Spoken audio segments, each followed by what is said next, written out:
move on to Haiden Deegan. Solidified himself as the boss in the 250 class once again. He rode phenomenal. He's answered all of the fans and the haters' questions. Is he here for the long haul? What I'm seeing is yes, he is. I mean, there's not right now the sheer grit, determination, the way he rides the tracks. Right now, these guys, he's got the rest of the field on their heels, and they need to do something about it, because here very shortly it's going to be out of touch. Yeah, I mean, dude, like he's just got the starts figured out.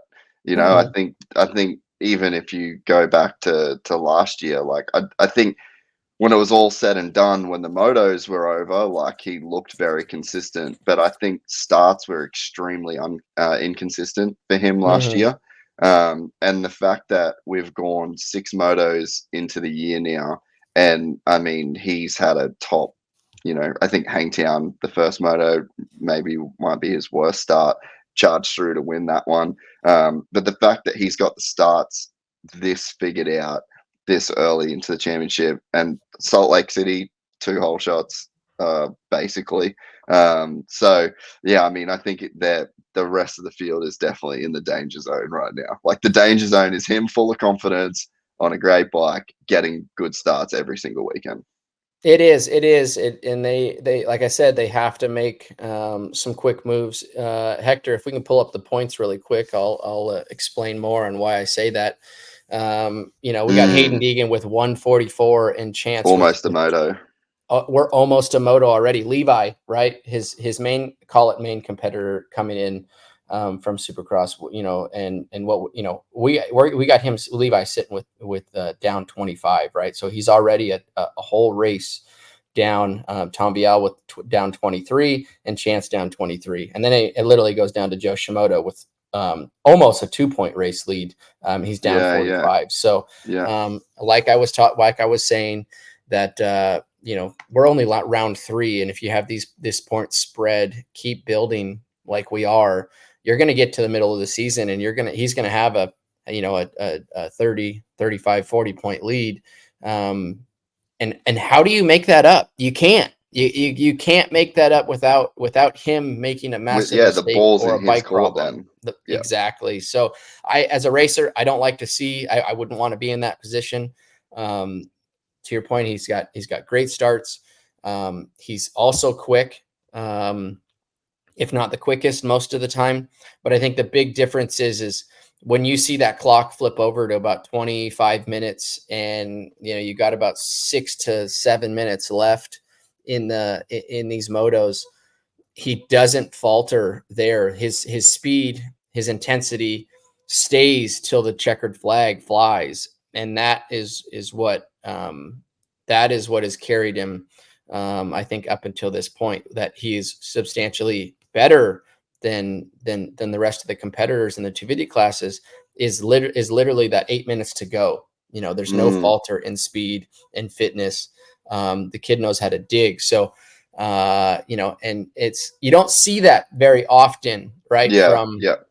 From a 250 guy. This is more of an experienced, 450 feel from a rider that can just dig and push and put himself in that hurt locker for at the 10 whole minutes, to finish off that moto. That's kind of when, I can tell you what I would try to do. Yeah. I could tell you what I would try to do is get the biggest gap I could get. And then I could manage the race by watching Dunge where he's at. If he is 2 or 3 tenths quicker, well, I got a 10 or 15 second lead. I'm managing my race that way, where, you don't really have that option in the lights class. We haven't seen yet. I mean, it will probably come. It will probably where he's got a big lead and he manages his race and it just looks easy, but it hasn't been that way up until this point. And I just think he's got the guys on their heels when it comes to that last 10 minutes of the moto. Yeah, and I think it was a huge statement from him. He was behind Tom Vial with 2 minutes to go in that first moto. So he's had the crash, he's picked himself back up, and like this is the pass that he made, which, so he was pretty leaned over there. Like I'd love to see Sexton's versus that. because that lean angle that you spoke of that kind of hurt Sexton, Deegs Yep. was actually able to pull that off. Like he hit the top of that and he slid. It looks like he just stayed a little bit more centered over the bike. It looks like Chase kind of dipped onto the inside of Yep. the motorcycle, Mm. which obviously like exacerbated the lean angle that he had. But yeah, I mean, like crazy statement to just. I mean, we know that a second's as good as a first in outdoors, right? Yeah. Not to him. He was just like, nah, bro, I'm getting the dub. Yeah, and every point counts, right? Yeah, in outdoors, because of the two moto format, because you can end up with the overall. That's all great, the bonus money, but that was a point right there, that he made up some. Every position is worth either 1 point or more. Up to in between first and second, it's 3 points, right? So, Yeah. um, that's why we see our points where we see that the second and third down at 20 minus 23. They're down 23 points. With Haiden with sitting 144, Chance sitting 23 down, and Tom sitting 23 down. So, and Tom being a main competitor, I said this coming into the season into outdoors, that Tom, because of his past experiences, because of he's a two-time MXGP world champ in the 250 class, that he would be in this fight and he would be a guy that is going to be in this championship fight till the end.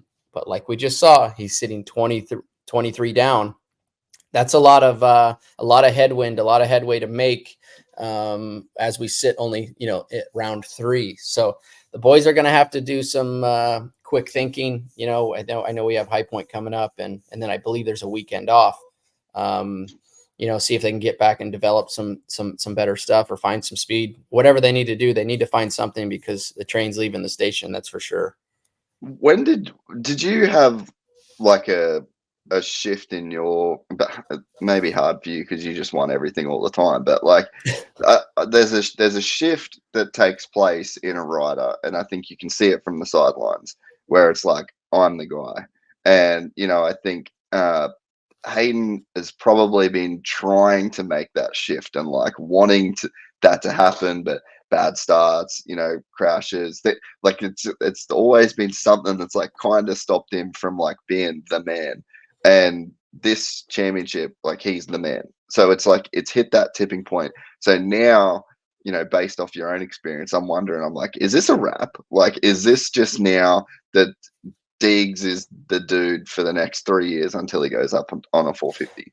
Well, okay. So the way I look at it is I feel like he wanted to do what he's doing now in Supercross, but being that we only have one gate drop in Supercross and tracks everything's different in Supercross than it is motocross. I feel like, to your point of kind of making that statement of kind of coming not out of his shell, but making the statement of I'm here to stay. I outdoors is the place to do that. Obviously, all these kids develop and spend most of their lives racing outdoors. So being in Hayden's position, like I feel like, yes, did he want to win Supercross? Did he give it hell to win Supercross? Yes, he did. But there's just your mental game in Supercross has to be so much stronger. That's just what Supercross brings to the table. But I feel like outdoors is what he was waiting for. I think his fitness is there. He did come into Supercross with a bum wrist, and kind of rode through that in the beginning of the season. But outdoors, being that there's 2 gate drops, it's 35 minutes. It's who's the toughest, who can suffer the most. I think that's, like I said, I think that's where Haiden is one up on these guys. Is he knows he can suffer. He knows he's fit. He knows he's on one of the best bikes. And he almost was waiting for this outdoors, I feel like, right, to establish himself as the guy in the 250 class. And outdoors can bring that out in a lot of guys. And I felt like that too. Supercross to me, when I first turned pro, was foreign to me because I'd never raced in major stadiums, that many races in a row. There's a lot of things that can happen. Tracks narrow, tracks are gnarly. It's a different scenario, where outdoors, it's like, okay, this is home to me. I can really let this thing hang out. I grew up doing this, and everybody has, all these amateurs that have come up in pro. Where I was watching Tom Bielt go down on the inside of one of the turns up against Haiden. I feel like outdoors, this is exactly what he was waiting for, is to really put his name and stamp on everything that he's shown and done. He's been able to do it 3 weeks in a row. And I feel like the confidence that he's has built up until this point, it's only going to get stronger because he's here to stay. It's interesting and phenomenal to see. Hi folks, Lee Diffie from NBC Sports here. If you truly enjoyed what you just watched, you can get more news, interviews, and highlights by subscribing to the Motorsports on NBC YouTube page. You can get it all, so go for it.